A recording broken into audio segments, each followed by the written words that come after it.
2022 থেকে 2025 সাল দীর্ঘ 4 বছর কোচের দায়িত্বে থাকা হ্যাভিয়ার ক্যাব্রেরার সফলতা থেকে ব্যর্থতার রেকর্ডটাই বেশি। বিশেষ করে জাতীয় দলের দায়িত্ব নেয়ার পর সাফ চ্যাম্পিয়ন সহ বিশ্বকাপ বাছাই, এশিয়ান কাপের বাছাই পর্বের কঠিন পথ পেরোতে ব্যর্থ হয়েছে ক্যাব্রেরার কৌশল। এছাড়া খেলোয়াড়দের সঙ্গে বনিবনা না হওয়ার গুঞ্জন তো ছিলই এই কোচের বিরুদ্ধে। একের পর এক সুযোগের সদ্ব্যবহার করতে না পারা ক্যাব্রেরার এবার বিদায়ের ঘণ্টা বাজতে চলেছে।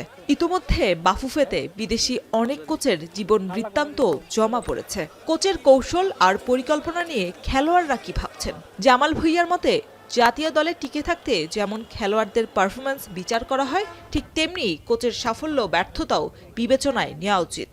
তাহলে অফকোর্স ম্যাক্সিমাম তো চাই একটা হাই লেভেলের কোচ, কারণ যে ডাইরেকশন আমরা যাচ্ছি,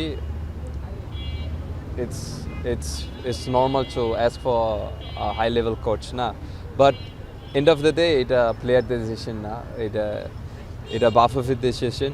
এদিকে দীর্ঘদিন ধরে ঘরোয়া ফুটবলে বিএফএল সবচেয়ে আলোচিত টুর্নামেন্ট হিসেবে পরিচিত হলেও এর মান এবং আয়োজন নিয়ে সবসময় প্রশ্নবিদ্ধ হয়েছে বাফুফে।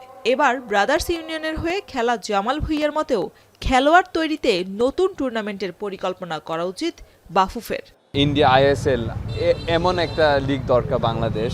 ঢাকার 2-3টা টিম থাকতে পারে, আর আদারওয়াইজ সিলেট একটা ডিভিশন, চট্টগ্রাম একটা division and so on. So এইটা প্রপোজাল আমি দিছি ফাহাদকে, যারা ফুটবল লাভার, ফুটবল ফ্যান্স, ফুটবল সাপোর্টার, আপনারা